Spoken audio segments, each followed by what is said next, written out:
Bien, ¿de qué hablamos la semana pasada para los que vinieron? La obediencia. ¿La obediencia qué? ¿Eh? ¿Qué transforma? Bien, Marce. Hoy vamos a ver obediencia que define, mismo pasaje. Vamos a Juan capítulo 9. Vamos a leer de vuelta los primeros versículos, después veremos algunos más. Juan capítulo 9.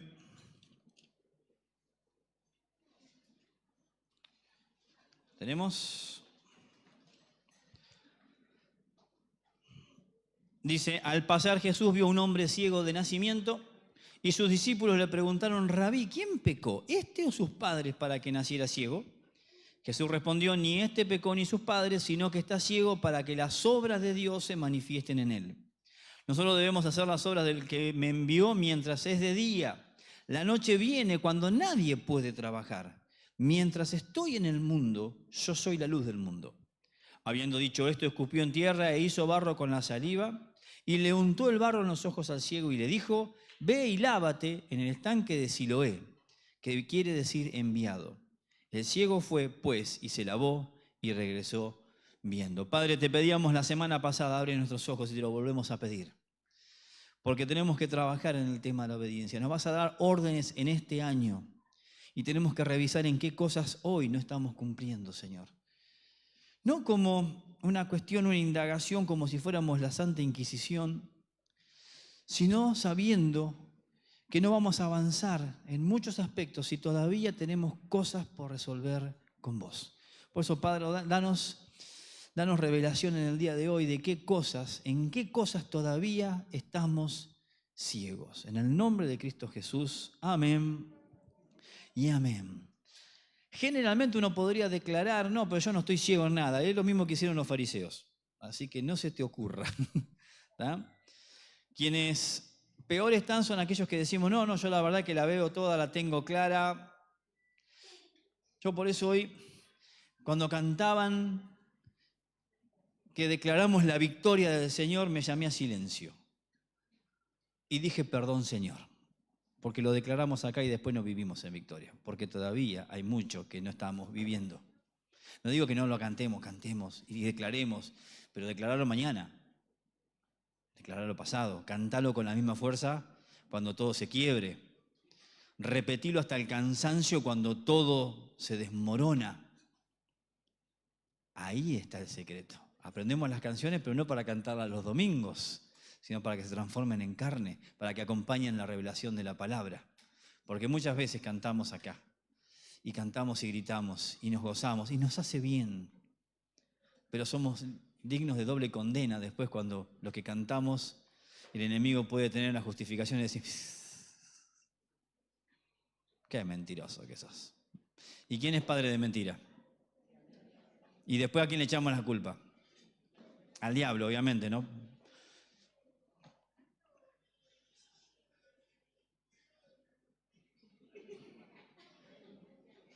¿Qué pasó?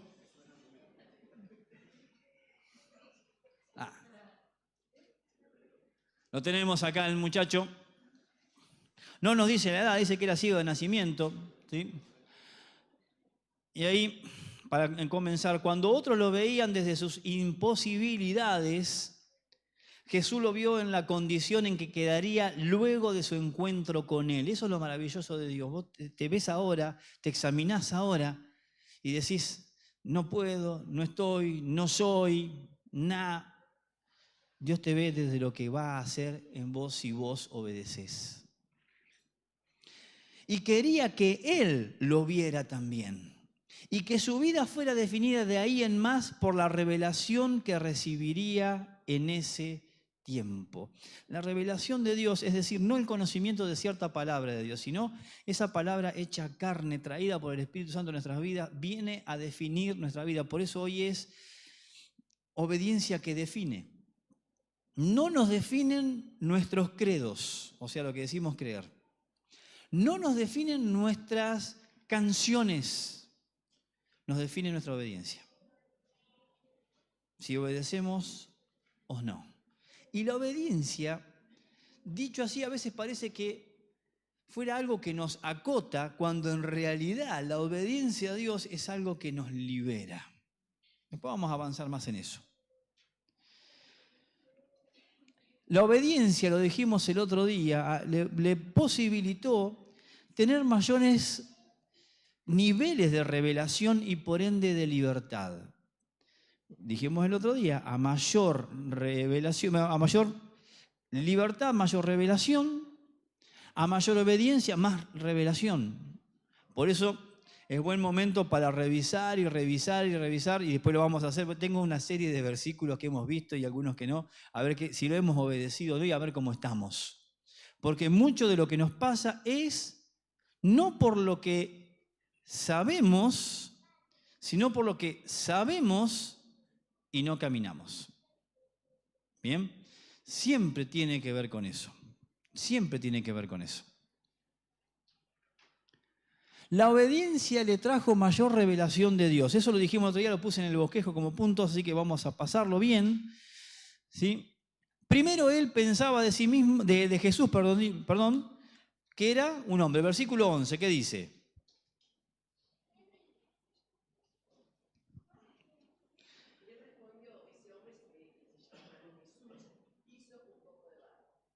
Un hombre con un nombre llamado Jesús. Es lo que él conocía en un principio, porque cuando seguramente vuelve, no dice que se haya encontrado con Jesús, pero es un hombre. ¿Quién te sanó? ¿Me sanó? Un hombre. El grado de revelación que tengamos de Dios o de Jesús define nuestra vida también. Puede ser simplemente un hombre. El otro día lo charlábamos, no sé si era con Juan o con Juan y con Angie, no me acuerdo. Inclusive a veces ciertos sistemas autoritarios toman a Jesús como diciendo, él fue el primer revolucionario, tenemos que ser como Jesús, y lo ponen a la misma altura que, por ejemplo, el Che Guevara, un hombre. Obviamente que ellos ni saben que están blasfemando, pero es blasfemia. Para nosotros también Jesús puede ser un hombre, y si él es un hombre, el grado de afectación que va a tener sobre nuestra vida va a ser el mismo que cualquier otro hombre. O sea, podemos o no creer o no creer en él. Bien.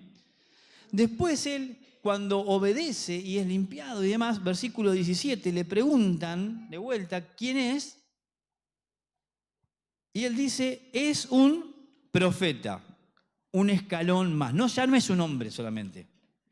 Delante de sus ojos es un profeta, es decir, alguien que habla de parte de Dios. También ahí nosotros muchas veces nos podemos detener y decir, bueno, Jesús tiene linda palabra, dice buenas cosas, parece que viene de Dios porque me hace bien cuando escucho lo que dice y demás. Y nos afecta si lo que dice nos gusta o no nos gusta. El grado de afectación que tiene depende si me conviene o no me conviene, le hago caso. Es como lo que hacemos con los profetas menores en la Biblia. Para los más nuevos, hay todo un sector. Después de los profetas mayores en la Biblia, antes del Nuevo Testamento se llaman los profetas menores. En la Biblia de la gente más experimentada, generalmente la iglesia que tiene más años, ese lugar está nuevito, tiene hasta el nylon, el precio, tiene todo. No los abren, pobre tipo. Decimos, me encanta Isaías, pero Habacuc no, es medio complicado. Nahum, ¿en qué equipo juega? Sí, empezamos a ver gente que no tenemos ni idea. Y nosotros a veces hacemos con Jesús lo mismo. Me gusta esto, me encanta cuando entiendo que me ama. Ahora, cuando me dice, perdona a tus enemigos, ya no me gusta tanto. Es un profeta, elijo escucharlo o elijo no escucharlo. Después dice en el versículo 25, entonces él le contestó, si es pecador no lo sé, una cosa sé, que yo era ciego y ahora veo. ¿Por qué veo? Porque él me sanó, es el que me sanó. Yo no avancé, ahí está. Es el que me sanó. Es decir, esa persona no solamente es una voz que tiene autoridad, sino que es alguien que afectó mi vida. ¿Cuántos de acá tenemos testimonio de que Dios ha hecho algo en nuestras vidas? Levanten la mano. No lo demos por sentado, ¿está? Pero todos podemos decir, Dios hizo algo en mi vida. Que a veces ni lo entiendo lo que hizo o lo que está haciendo, pero hizo algo en mi vida. Entiendo que es una persona que viene e hizo algo en mi vida. Ahora, muchas veces y muchas personas que no están en ninguna congregación, también muchos sintieron y hasta palparon la realidad del reino y hoy no están en ningún lado. O sea, si solamente es un hombre, un profeta y alguien que me sanó, que me hizo algo, a veces somos como aquellos 9 leprosos, ¿se acuerdan? Que se acercaron 10 leprosos a Jesús. ¿Cuántos volvieron para dar gracias? 1, y uno que no pertenecía a priori al pueblo de Dios. Es algo que el otro día leía la historia de Naamán y me reventaba la cabeza ver cómo el tipo que estaba más cerca de las cosas de Dios, el siervo, Giesi, ¿lo conocen? Fue el que termina leproso por hereje, por bestia. Y hubo gente anónima que podría haber dicho, yo no, ni doy testimonio de mi fe, sin embargo hablaron, la sierva de Naamán, que podría haber dicho, Naamán que se muera de leproso, si estaba esclava.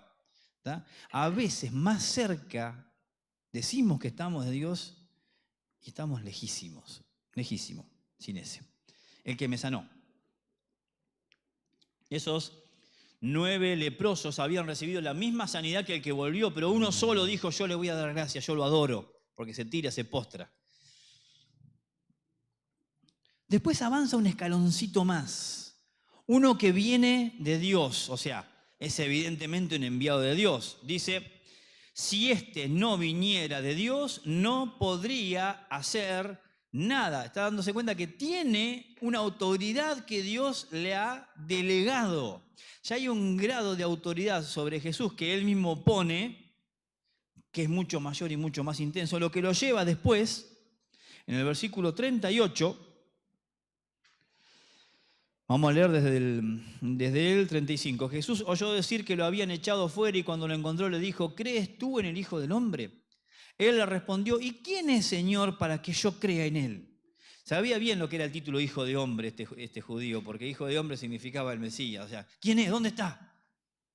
Jesús le dijo, pues tú lo has visto y el que está hablando contigo, ese es. Y entonces dijo, creo, Señor, y lo adoró. Es decir, lo acepta como aquel que es digno de adoración. Adoración que no es cantar. Fíjense que no dice y empezó a cantar, no sé, qué sé yo, que ruja el león. No empezó a cantar que ruja el león, adoró. Es decir, en la acepción bíblica tiene que ver que hasta su postura corporal manifestó que ahí está Dios. Por lo tanto, me postro y le entrega su vida en adoración a Él. ¿Qué grado nosotros tenemos de revelación de Dios? Depende de la obediencia que estemos dispuestos a darle a lo que ya sabemos de Dios, a lo que ya sabemos. Lo dije el otro día, lo vuelvo a decir, es un buen tiempo para revisar, inclusive para no avanzar en más conocimientos, para revisar qué es lo que estoy sabiendo y qué de lo que estoy sabiendo no estoy aplicando.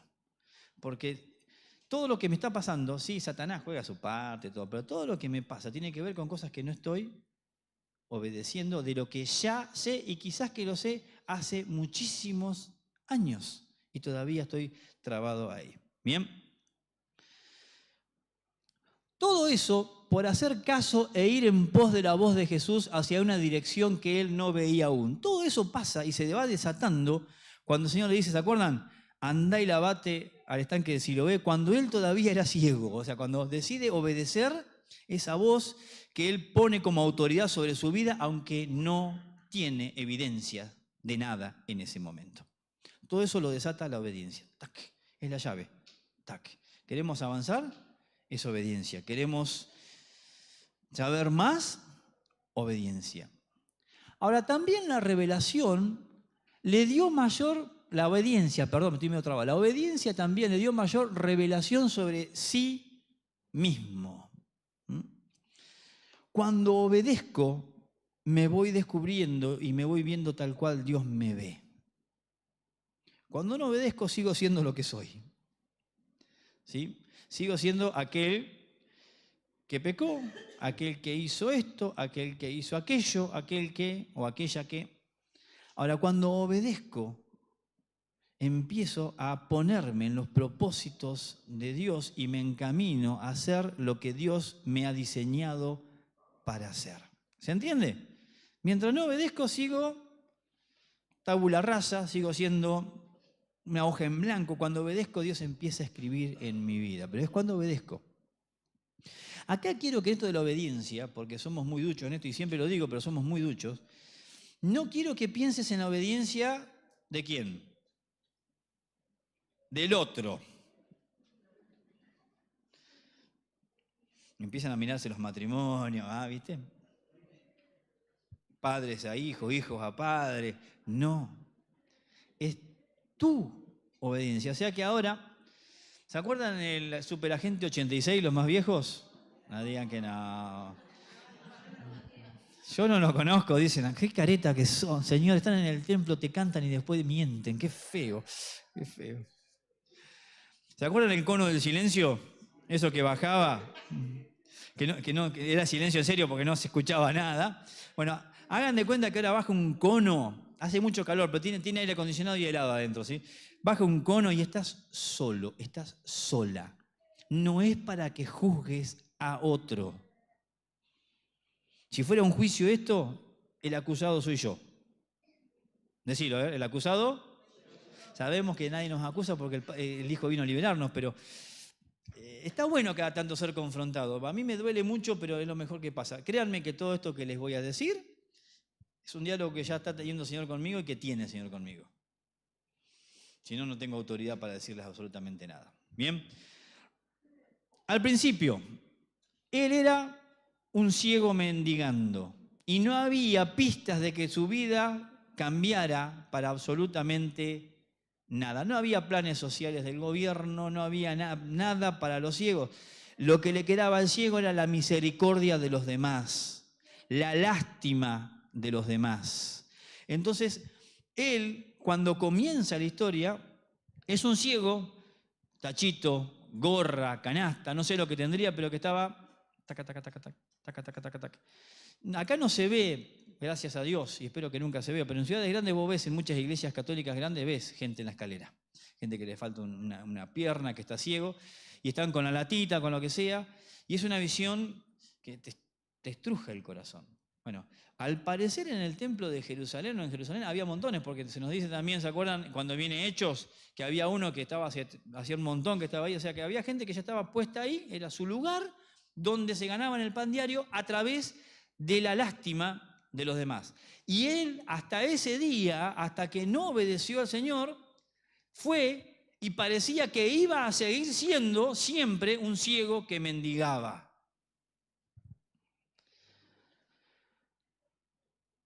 No creo que haya sido la primera vez que escuchaba esa conversación de quién habrá pecado, este o sus padres. Seguramente más de uno pasaba y diciendo, mira, ahí está el ciego, andás a ver la que se mandó. O andás a ver la que se mandaron los padres. No es la primera vez que escuchaba seguramente eso. Entonces él en su momento, en ese momento, hasta Cristo, él era un ciego, digno de lástima, y ya había asumido que o yo o mis viejos se mandaron un moco y acá estoy pagando las consecuencias de mi pecado. Obviamente que eso traería también toda una carga de vergüenza. Una vergüenza para la familia, una vergüenza para sí mismo, no poder valerte por vos mismo. Sin embargo, junto con la culpa del pecado, Jesús en la cruz paga también y quita la vergüenza. La vergüenza no nos pertenece como hijos de Dios porque alguien murió por nuestros pecados. Jesús viene, le dice, andá y lavate. Le pone el barro ese con saliva medio chancho, pero le dice, andá y lavate. Como dijimos el otro día, él podría haber ido o no. Dijimos, podría haber dicho, no puedo, no te das cuenta que soy ciego. ¿Qué me hiciste? ¿Qué hace? Va y se lava. Es un tremendo acto de fe. Aunque el pozo hubiera estado a 10 metros, es un tremendo acto de fe. Andá y lavate. A partir de ese momento él es, al menos en esos instantes, uno que camina en obediencia aún sin ver. Está obedeciendo y todavía no ve nada. ¿Nosotros qué hacemos generalmente? Bueno, Señor, si vos yo Firmamos abajo un pacto, ¿viste? Vamos a hacer pacto con el Señor. Si vos me, yo. Él se va transformando a medida que va obedeciendo. Uno que ve y que ya no es lo que era. Si pudieras bajar un espejo ahora, vas a ver que no sos lo que eras. Es una cosa obvia, ¿está? Ahora, si pudiéramos desatar al enemigo acá y que viniera con toda la cuestión de acusaciones en tu contra, ¿tendría de qué acusarte? Tiene base sólida, ¿no? Todo un caso tiene en cada uno de nosotros. Sin embargo, Jesús pagó el precio en la cruz para que ya veas que no sos y podés todavía más no ser lo que eras. Hoy compartía con alguien en la mañana ese versículo que después vamos a volver a tocar. De modo que si alguno está en Cristo, nueva criatura es, las cosas viejas pasaron y aquí son todas hechas nuevas. También hay que obedecer eso. Mientras no obedezcamos eso, no creamos eso, las cosas viejas siguen siendo cosas presentes. Él obedece, se lava, ve, ahora ve y ya se da cuenta que no es lo que era. Vergüenza, lástima, ofensas, ese estigma de que es un pecador, de repente, delante de sus propios ojos y obviamente de Dios, eso se retira. Vamos a ver que después delante de los ojos de los demás seguía siendo el mismo. Pero no depende tu vida de lo que otros digan, sino de lo que Dios dice de vos. Y Dios dice que sos amada, que sos amado.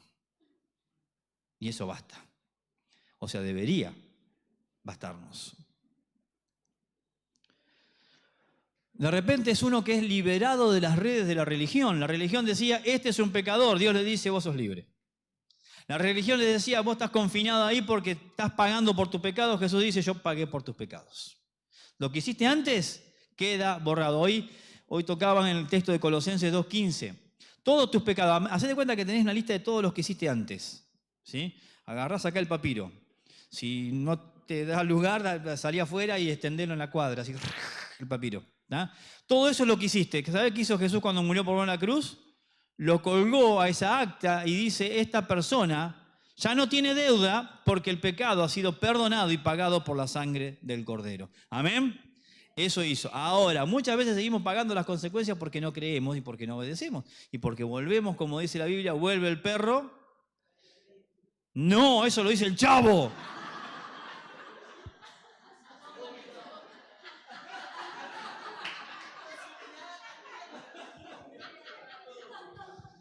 Vuelvo a decirte, Señor, perdónanos.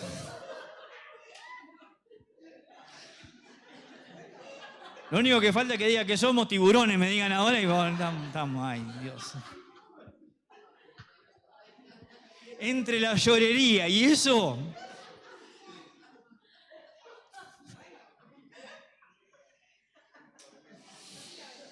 ¿Cómo se vuelve de esto? Volvemos.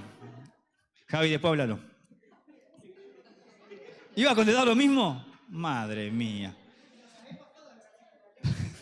Vuelve el perro arrepentido. Señor, perdónalos porque no saben lo que hace. Bien.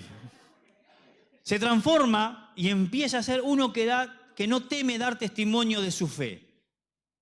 Al principio, y uno que me sanó esto, pero después, fíjense, versículo 24. Por segunda vez los judíos llamaron al hombre que había sido ciego y le dijeron, da gloria a Dios. O sea, re espirituales los locos eran. Nosotros sabemos que ese hombre es un pecador. Entonces, el ex ciego le contestó, si es pecador, no lo sé, una cosa sé, que yo era ciego y ahora veo. Ellos volvieron a preguntarle, ¿qué te hizo? ¿Cómo te abrió los ojos? Y él le contestó, ya les dije y no escucharon. ¿Por qué quieren oírlo otra vez? ¿Es que también ustedes quieren hacerse discípulos suyos? Entonces lo insultaron y le dijeron, tú eres discípulo de ese hombre. Pero nosotros somos discípulos de Moisés. Nosotros sabemos que Dios habló a Moisés, pero en cuanto a este no sabemos de dónde es. El hombre le respondió, calculo que con una sonrisa en la boca, ¿no? Como diciendo, Pues en esto hay algo asombroso, que ustedes no sepan de dónde es. Y sin embargo, a mí me abrió los ojos. Sabemos que Dios no oye a los pecadores, pero si alguien teme a Dios y hace su voluntad, a éste oye. Desde el principio, jamás se ha oído decir que alguien abriera los ojos a un ciego de nacimiento. Si éste no viniera de Dios, no podría hacer nada. Un grado de revelación que todos estos tipos que se sabían la Torá de acá para allá y de allá para acá, no la tocaban con un palo. Y él dice, Él es el que me sanó, el que me liberó. Usted, no sé nada más que eso, pero sé que esa persona viene. Vos también venís de Dios, amén. Él empieza a ser alguien que quiere saber más de Jesús. Lo leíamos hoy, ¿sí? Dice, ¿quién es para que crea? Está dispuesto a ser enseñado por Jesús. Hay mucho que ver entre lo que somos bendecidos y la capacidad de dejarnos enseñar por Dios. Si queremos ser solamente consolados, animados por la Biblia, vamos a recibir consuelo y ánimo, pero el que avanza no es el que recibe solamente consuelo y ánimo, sino que cree a los mandatos también. Por eso, anda buscando una palabra que sea una promesa para tu vida, pero busca un mandato que rija tu laburo, que rija tu casa, que rija tu vida interior, tu ministerio, todo. Y al final del relato, él termina siendo uno que adora. Su identidad ahora es la de adorador, porque obedeció. Todo esto lo desata la obediencia. Hasta ese momento, no digo que él no adorara a Dios, pero no tenía muchas razones para adorar a Dios. Ahora que fue sanado y que obedeció, él adora. Los que lo echaron de la sinagoga para que no adore a Dios, pensaban que estaban adorando a Dios, pero el real y genuino adorador era ese que fue echado. Hay grandes diferencias, ¿no? Para los religiosos, una desgracia, fruto del pecado, un incapaz de mayor revelación, porque decía, ¿vos nos vas a enseñar a nosotros? Y él dice, sí, me respalda mi vida. Uno destinado a sufrir. La religión nos pone en el acto de ser fatalistas. Bueno, siempre va a ser así. ¿Por qué? Porque no se ajusta a la regla mía. Ellos decían, siempre va a ser así. Dios te dice, no, ya cambiaste. No sos la misma, no sos el mismo. Sos otro. Sos lo que Dios dice que sos. Según los religiosos, uno limitado. Limitado en revelación, limitado en laburo, limitado en todo. Evidentemente, alguien tendría que haber puesto ahí un maldito. Para Jesús no es una desgracia, es un hombre. No es fruto del pecado, es alguien que servirá para dar gloria a Dios. Tu vida toda, aún todos los errores que cometiste, son para que hoy se dé gloria a Dios a través de la restauración que estás teniendo y que Dios está obrando en tu vida. ¿Amén? Gracias, Cami. No se manifiesta. ¿No? Para ellos era alguien que no era digno de leer en la sinagoga, porque lo echaron. Para Jesús es alguien digno de más revelación. Si querés saber más, te doy más. Es más, junto con la mujer samaritana, son de las pocas personas que Jesús le dice, yo soy el Hijo del Hombre. Fíjense, a uno que lo habían echado de la sinagoga, otra que no podía entrar ni siquiera al pueblo porque tenía vergüenza, a esos dos Jesús le dice, yo soy. ¡Wow! Un montón. Un montón.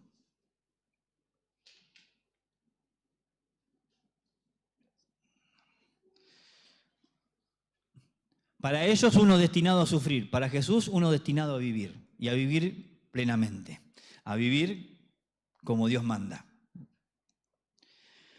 Para ellos uno limitado, para Jesús un hombre libre. Para ellos para ellos hubiera sido mejor, porque ahora viendo es incómodo, para ellos hubiera sido mejor que permanezca ciego. Para el diablo, para la religión, es mejor que vos sigas siendo quien sos, o quien eras, mejor dicho, estropeado, roto por tus decisiones, Porque después, que una vez que sos libre, a veces es incómodo. ¿Y ahora qué hacemos con esto? Sin embargo, Dios te declara libre. ¿Quiénes son libres acá? Levanten la mano. ¿Sos libre en el nombre de Jesús? Es culpa tuya si en una semana después te encadenás, ¿sí? Pero la declaración de parte de Dios es que si donde está el Espíritu de Dios, hay libertad. Otras consecuencias de la obediencia. No me voy a ir a los capítulos de Deuteronomio ni de Números, eso busquen ustedes después, ¿está? Nos convertimos en testimonios de la realidad del reino. ¿Saben cuándo? Cuando obedecemos. Y cuando obedecemos contra todo. Cuando Dios te dice que sos libre y lo crees, el reino se manifiesta. Aunque veas en el momento que las cadenas del dolor, de esto, aquello, todo te está atando, bueno, aunque pase todo eso, pero vos decís, soy libre y declaro que soy libre porque la palabra dice que soy libre, sos libre. La obediencia nos trae integridad, nos completa. Este hombre, más allá de toda la integridad como una cuestión moral o ética, estaba incompleto hasta que obedece. Era ciego hasta que obedeció. Cuando obedece empieza a ser un hombre completo. Y nosotros, hombres y mujeres, somos completos cuando obedecemos. ¿Para qué fue creado el ser humano? Para dar gloria a Dios y para obedecer a Dios. Cuando el Señor nos lleva nuevamente al grado de obedecer, estamos retomando el propósito eterno por el cual fuimos creados. ¿Quién es el desobediente por excelencia en el universo? Satanás. Cuando desobedecemos, en cualquier punto, mostramos de dónde venimos. No quiénes somos, porque no somos más, pero sí de dónde venimos. La obediencia libera. Es muy extraño esto, pero la obediencia libera. Cuando vos empezás a obedecer, te libera. A veces pensamos, no, pero la obediencia es de los esclavos, de los dictadores. No, la obediencia te libera. La obediencia a Cristo te libera. Podemos ver varios casos, te libera un montón. Por eso, cuando después venimos todos achacados, todo hecho bolsa, la consejería siempre se resume en una cosa: ¿en qué no le estás haciendo caso a Dios? ¿En qué cosas no renunciaste que Dios te dijo que tenías que renunciar? Generalmente todo se resume a esos puntos. La obediencia abre un universo de posibilidades. El tipo, la posibilidad que tenía era levantarse, comer algo, ir hasta donde lo llevaran a pedir. Volvemos y a la tarde lo mismo, y a la mañana, y un ciclo continuo de lo mismo. La obediencia te abre un mundo de posibilidades que de otra manera no vas a experimentar. Y cada cual de nosotros sabe qué es lo que tenemos que obedecer. Puede que sea, si sos muy nuevo, obedecer esto de que sos libre, creete que sos libre, que sos amado. Eso es algo que tenemos que repetirnos constantemente. Pero quizás si vamos caminando hace más tiempo, más consagración. El congregarse no es algo optativo. El leer la palabra no es si tenés ganas. El servir a Dios no es si lo sentís.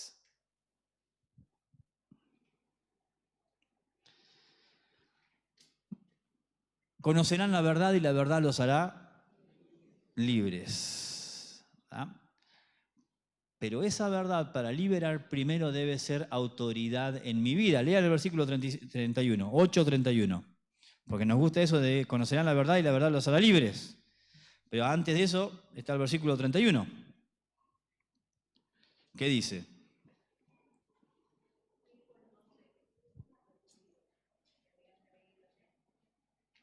¿8:31? Ah, sí, dale. Otra versión, sí.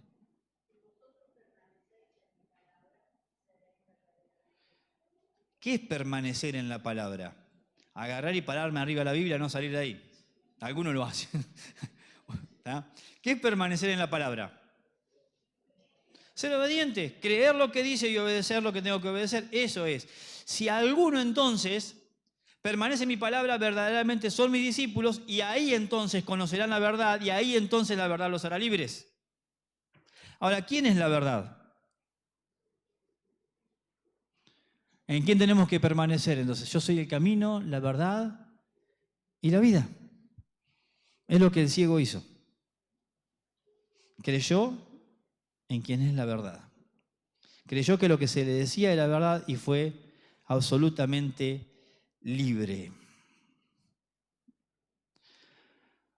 Tener mayor revelación y mayor libertad, entonces, no tiene tanto que ver con cantidades, sino con la disposición a obedecer lo que sé, sea poco o mucho, en y por Cristo.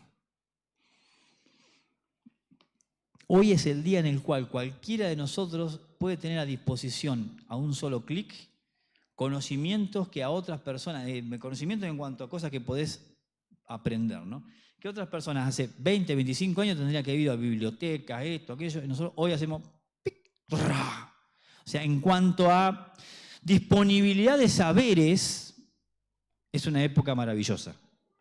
Ahora, en cuanto a disponibilidad de saberes bíblicos, también es una época maravillosa, pero tengamos mucho cuidado que no nos tapemos de ver, leer, leer. Porque a más sabemos, a más conocemos, más responsabilidad tenemos para con Dios. ¿De qué tenemos responsabilidad? ¿Qué hiciste con lo que te dije? Hay un versículo en Miqueas que se rasca la cabeza al pueblo y dice, chico, ¿cómo puedo agradar a Dios? ¿Puedo sacrificar esto? ¿Puedo hacer aquello? ¿Puedo hacer lo otro? Y una voz de atrás dice, ya se te dijo lo que tenés que hacer. Y lo mismo se nos dice a nosotros, ay Señor, ¿cuál será tu propósito para mi vida? 44 años de creyente, ¿sí? ¿Cuál será el propósito para mi vida? Ya sabés, ya lo leíste. Te puede hacer una estadística, Dios. ¿A cuántas reuniones fuiste en el año? ¿No escuchaste nada de propósitos? ¿Cuántos congresos fuiste? ¿Cuántos libros leíste? ¿Cuántos podcasts escuchaste? ¿Cuántos videos de reuniones te comiste? Nada de propósito de Dios aparece ahí. En todos. Si es que son bíblicos, ¿no? Si escuchaste cualquier cosa, allá vos. Entonces, tener mayor revelación y mayor libertad, entonces no tiene tanto que ver con cantidades, sino con la disposición a obedecer lo que sé, sea poco o mucho, en y por Cristo. En Cristo, parado en Cristo, y por Cristo, por amor a Él. Y acá es donde viene la parte fulera. Así que si alguno se quiere retirar, es el momento. Si dejó la leche en la cocina, el lechón haciendo en el horno, es el momento para retirarnos, porque ahora se pone fea la cosa. Algunos ejemplos. Muy aleatorios y muy poquitos puse. Mateo 18, 19 al 20.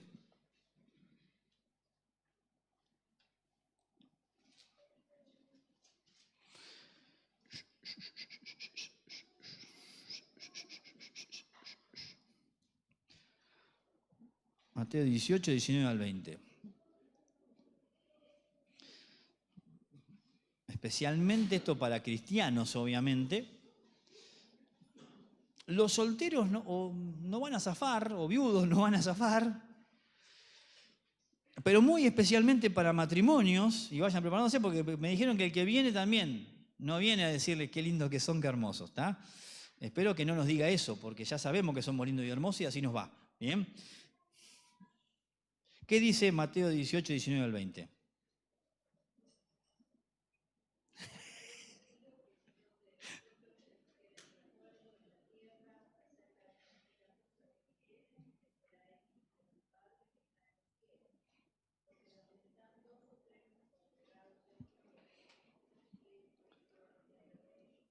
Esto lo veíamos el año pasado al principio, cuando empezamos a hablar de reino y empezamos a hablar de altares familiares y especialmente de altares matrimoniales. Si dos de ustedes se ponen de acuerdo, subrayemos acuerdo. Me toca mucho, tanto en vivo y en directo como también online. Muchas veces mi matrimonio se está cayendo, me pasa esto, me pasa el otro. Y Diego los días traía a colación una ilustración que alguna vez le hemos usado, que es la de la pirámide o el triángulo. ¿Está? Dios en el vértice, hagamos de cuenta los cónyuges acá. Más nos acercamos a Dios, ¿qué pasa? Más me acerco a mi cónyuge. Si uno no arrancó, o los dos no arrancaron, no hay forma. No nos extrañemos entonces los problemas que podemos llegar a tener en el matrimonio, pero también si estás trabajando con creyentes o en la iglesia mismo, si no hay una búsqueda conjunta de Dios. No es algo que podemos obviar, porque fíjense qué cosas lindas nos perdemos. Si dos de ustedes se ponen de acuerdo, les será hecho. Vamos, es un ofertón. Si esto fuera el Black Friday del cielo, ¿sí? Es un ofertón. Porque donde están dos o tres reunidos en mi nombre, allí estoy en medio de ellos y cantamos de la presencia de Dios, pero no me pongo de acuerdo con el otro ni a palo, o con la otra ni a palo. Así que, si quieren que quien viene para tener esa charla para matrimonios no nos saque sangrando, revisemos en casa cómo andamos. Y vuelvo a lo mismo, los solteros no zafan, porque capaz que laburás con un hermano o tenés lío con algún hermano. Pónganse de acuerdo, oren juntos, y el Señor promete que les será contestado y les promete también su presencia. ¿Sigo? Esto del año pasado. Mateo 6:33. Pero busquen primeramente el reino de Dios y su justicia y todo lo demás les será añadido. ¿Y por qué andamos tan desesperados por todo? ¿En qué estuvimos desobedeciendo y volvimos a ser ciegos? En que nos preocupamos constantemente por lo que Dios dice que va a ser añadido y el reino de Dios y su justicia no lo tocamos ni con un palo. Date cuenta siempre, cuando andás muy turbio, y yo he caído en esa y puedo caer mañana o dentro de un rato, pero cuando andás muy turbio en algo de que te preocupa algo en demasía, estás perdiendo de foco lo que tenés que buscar primero. Estás buscando lo segundo. Puede ser laboral, puede ser económico, de salud, eclesial, lo que sea. Cuando te estás demasiado preocupado por algo, perdiste de vista a alguien y su reino. Analízate. Isaías 54:2, es del anteaño esto. A ver cómo hemos andado con eso.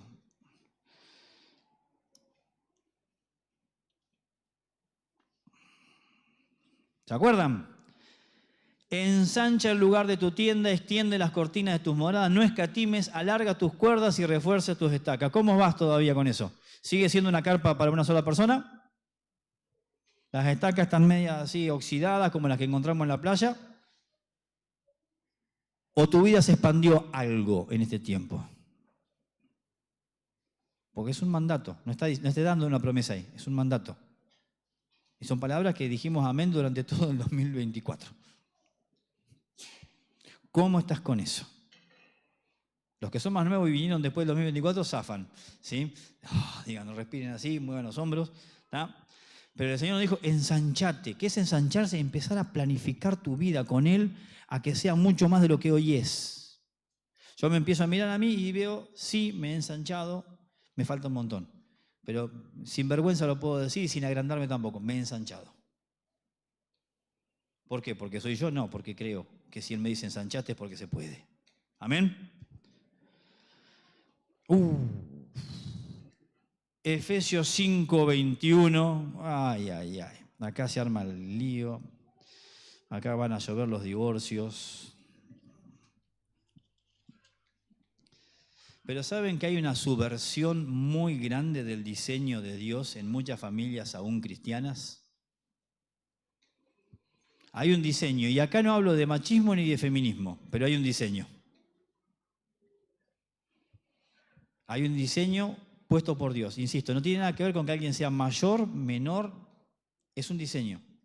El mundo vive de acuerdo al antidiseño, ¿o no? Y hay un diseño. Hombre y mujer, hay un diseño. Nos guste o no nos guste. Ahora podemos saltar los hombres, ahora sí, te dije, ¿viste? El que tiene más responsabilidad en todo eso es el hombre, al contrario. Y leo desde el 21 porque esa parte generalmente cuando el hombre la quiere aplicar no lo lee a eso. ¿Qué dice el 21? Sométanse unos a otros en el temor de Dios. Debemos estar dispuestos a ver que el otro a veces tiene razón. Y dice en la Biblia que nadie busque su propio bien sino el de el otro. ¿Cuántas peleas tengo en casa o con el laburo porque estoy buscando siempre el bien mío y lo que me parece a mí, aunque tenga razón? ¿Listo?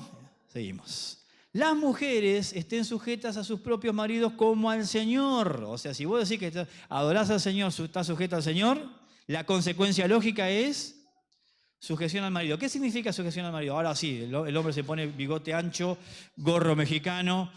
No, es honra, es respeto en lo íntimo y en lo público. En todo caso, nosotros nos decía Patricia Hedrington algo. Yo siempre le digo sí querido, sí querido. Cuando se equivoca después, te dije, siempre queda el recurso. Y ella también decía, él es la cabeza del hogar, yo soy el cuello. Era muy sabia la Patricia en algunas cosas. Sigue diciendo, porque el marido es cabeza de la mujer, así como Cristo es cabeza de la iglesia, siendo él mismo el salvador del cuerpo. Pero así como la iglesia está sujeta a Cristo, también las mujeres debe estarlo a sus maridos en todo. Los hombres tienen una versión especial que termina ahí la Biblia. Ni Apocalipsis tenemos, termina ahí. ¿Sí? Termina ahí, tenemos subrayado ahí, se lo mostramos cada tanto. ¿Viste que te dije? Maridos, amen a sus mujeres así como Cristo amó a la iglesia y se dio él mismo por ella.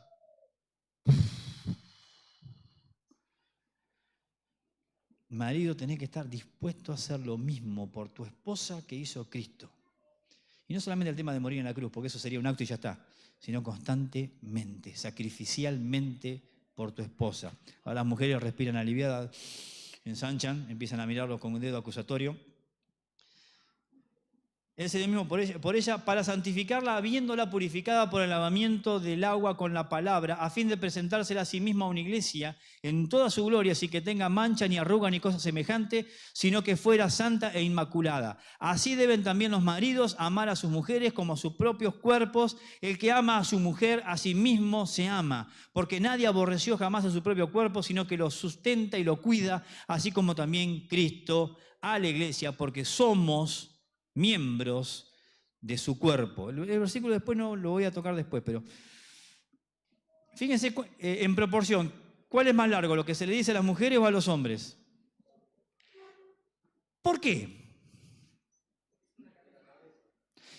Porque somos cabeza dura. Somos cabezones. Y saben que lo asumimos. Y lo asumimos como, bueno, somos cabezones, nos cuesta. Y es horrible cuando te estigmatizás solo. ¿No? Vos mismo te tirás, no, yo soy duro. Empiezan las competencias con la mujer, que la mujer tiene una sensibilidad espiritual, hay que reconocerlo, mucho más grande que nosotros. Y empezamos en esa competencia, en esa cosa. Y se va desdibujando el diseño de Dios. Saltamos al 6.1. Hijos, obedezcan a sus padres en el Señor porque esto es justo. Y ahí los padres lo tenemos también subrayado y se lo mostramos cada tanto, ¿no? Honra a tu padre y a tu madre, que es el primer mandamiento, con promesa para que te vaya bien y para que tengas larga vida sobre la tierra. ¿Escucharon ustedes dos manga de hereje? Ahí está. Y ahí termina la Biblia. ¿Sigue? ¿Sí? La mía no lo tiene. Dice que ese manuscrito antiguo no lo tiene. No, ustedes padres no provoquen a ira a sus hijos, sino críenlos en la disciplina e instrucción del Señor. A algunos nos gustaría que dijera en la disciplina. Pero es disciplina e instrucción del Señor. ¿Cómo andamos con eso? Nos sacamos el tema familiar porque es muy escosor, tengo que volver a casa después y esto me trae lío. Vamos al laburo. Versículo 5. Siervos, obedezcan a sus amos en la tierra con temor y temblor, con la sinceridad de su corazón, como a Cristo, no para ser vistos como los que quieren agradar a los hombres, sino como siervos de Cristo, haciendo de corazón la voluntad de Dios. Sirvan de buena voluntad como al Señor y no a los hombres, sabiendo que cualquier cosa buena que haga cada uno, esta recibirá del Señor, sea siervo o sea libre. Ninguno es esclavo acá, pero ¿cómo lo podemos aplicar? Al laburo. Cuando entras, no lo haces para la directora, para el inspector, para el jefe. ¿Para quién lo tenés que hacer? Cuesta porque son todos malos los otros, pero... ¿Se entiende? Y ustedes, si tenés empleados, hagan lo mismo con sus empleados y dejen las amenazas sabiendo que el Señor de ellos y de ustedes está en los cielos y que para Él no hay acepción de personas. ¿Cómo nos va con el tema relacional? Dejé uno hoy, que está ahí mismo, no lo busquemos porque está ahí mismo en el 31. Génesis 2:24. Cantidad de problemas que hay matrimoniales porque no se entiende la dinámica de esto. ¿Qué dice 2:24? 5:24, perdón, nada que ver. 5:31, estoy número. También, porque si no estaba ahí en Efesios 5:31, por eso no nos corrimos. Dice lo mismo. ¿Qué dice?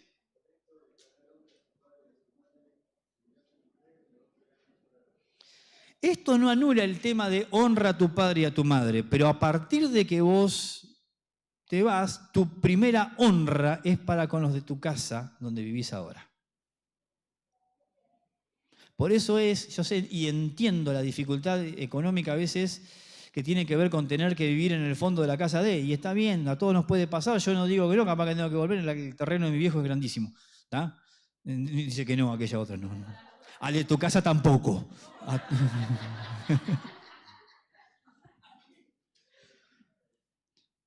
Pero fíjense que eso muchas veces nos expone a demasiada injerencia, ya que te hice un favor, tengo derecho a entrar a tu casa a la hora que quiera.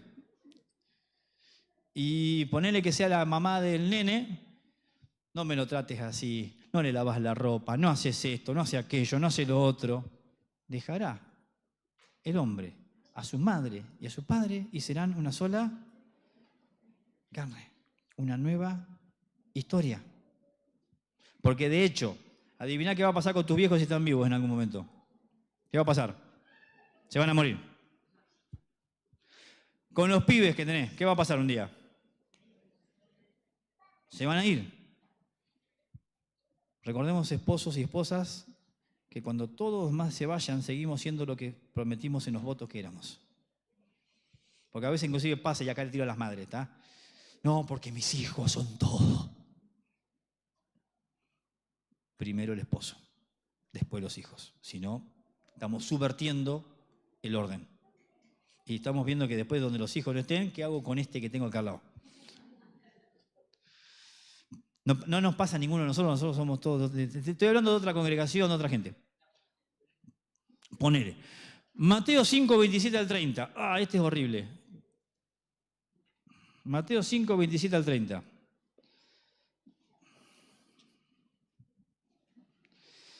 Ustedes han oído decir, no cometerás adulterio, pero yo les digo que todo el que mira a una mujer para codiciarla ya cometió adulterio con ella en su corazón. Si tu ojo derecho te hace pecar, arrancalo y tiralo, porque te es mejor que se pierda uno de tus miembros y no que todo tu cuerpo sea arrojado al infierno. Y si tu mano derecha te hace pecar, cortala y tirala, porque te es mejor que se pierda uno de tus miembros y no que todo tu cuerpo vaya al infierno. Dice mujer ahí, pero se entiende que es unisex esto, ¿no?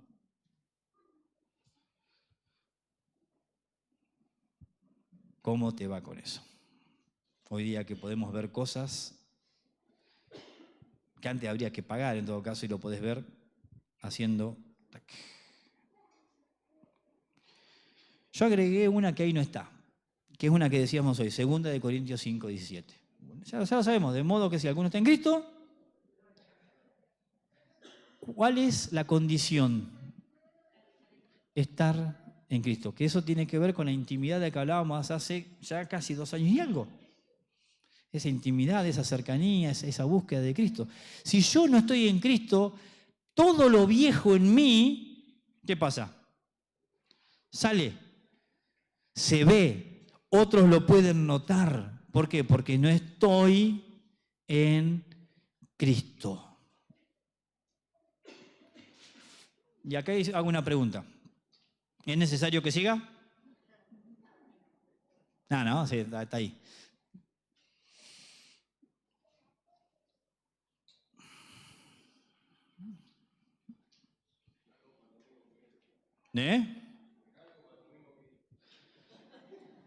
Es una tortura, amigo. Masoquista, pero de los buenos. Vamos a dejar algo para Daniel cuando venga. Espero que nos masacre. Saben que nunca, cuando Dios nos reta, es porque nos odia o porque quiere vernos humillados. ¿Por qué nos reta? Porque nos ama. Si no nos amara, ¿qué haría? Déjalo. Dios te ama y porque te ama, te aporrea, no, porque te ama, nos corrige. Amén. Es fruto de su amor, inclusive como pastor. Porque todo esto es una tortura para mí mismo, créanme. Pero uno quiere que andemos derecho. Cuando uno lo prepara en amor, primero analizándose uno, obviamente, para no ponerse en hagan, sino siempre fíjense que uno dice hagamos, porque si no estamos al horno. ¿Tá? Pero esto tiene que ver con que el Dios Todopoderoso nos ve ciegos en algún área y viene con barro y dice, anda y lavate, dale, ¿qué te cuesta? Obedece.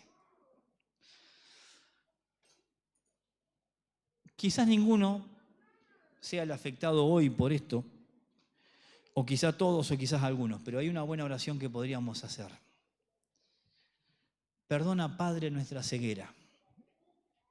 Habla que queremos escucharte e ir en pos de la dirección que nos marques, aunque aún no veamos el destino. ¿Es una buena oración para hacer? ¿Podés declararte ciego en algún área de tu vida? ¿Sabe qué? Es liberador. Porque si estás ciego, cuando venga alguien y te diga anda a lavarte a Siloé, vas a ir.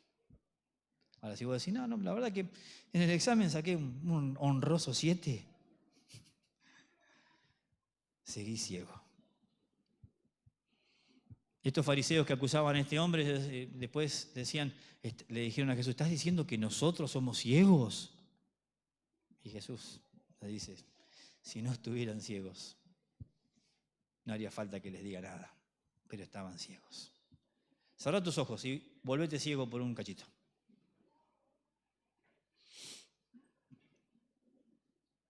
Perdona, Padre, nuestra ceguera. Perdona, Padre, porque constantemente tenemos que andarte pidiendo perdón. Pero vos nos conocés y sabés que constantemente necesitamos ir a la fuente de tu gracia. Padre, hablanos profundamente en el corazón, hablanos ahora y hablanos en la semana, que podamos inclusive hasta tomar un tiempo para hacer un mini retiro en nuestra casa, para decir, bueno, Señor, ¿qué de todo lo que se dijo o qué de todo lo que me has dicho no estoy haciendo? Y por eso estoy frenado como estoy frenado, estoy frenada como estoy frenada. Lo maravilloso de esto es que mientras seguís ciego y con ojos cerrados, Jesús está a tu lado y ya tiene el estanque de Siloé listo para que vayas. Solo debes escuchar su voz que te dice, anda y lavate. Porque no naciste para la vergüenza, no naciste para ser ciego, ciega. No naciste para la condena. Sos mi hijo, sos mi hija, son amados. Hay una vida que se abre por delante tuyo. Así que anda al estanque y lavate. Quizás sea algo que arreglar en el laburo, en el matrimonio, algo que perdonar, algo que sanar, algo a lo que renunciar, una nueva identidad que asumir en Él.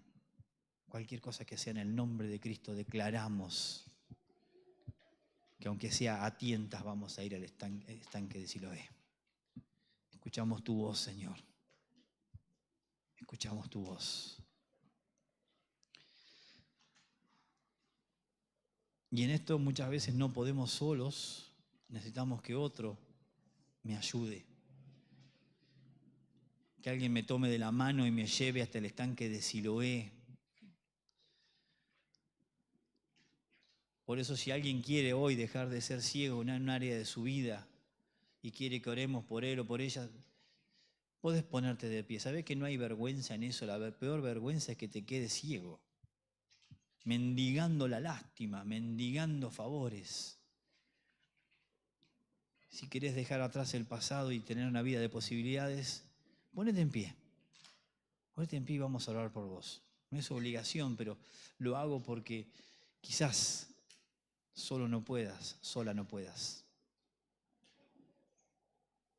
¿Hay alguno? ¿Hay alguna? Me alegro entonces. Y que el Señor te siga guiando en tu búsqueda personal. No lo abandones, no lo dejes. Extendete hacia Él. Padre amado, te damos gracias nuevamente. Gracias, Señor, porque en tu misericordia nos has vuelto a hablar. Y si quizás fuiste duro con nosotros, es porque necesitamos escuchar tu palabra, Señor, y hacerte caso. Dejar de lado las excusas, dejar de lado el dolor, renunciar a lo que me afecta, renunciar al orgullo, porque detrás de toda desobediencia hay una torre de orgullo que se esconde y que se levanta como un ídolo poderoso en nuestra vida. Rechazamos y denunciamos todo orgullo en nuestras vidas que nos impida ver como vos querés que veamos. En el nombre de Jesús. Amén y amén.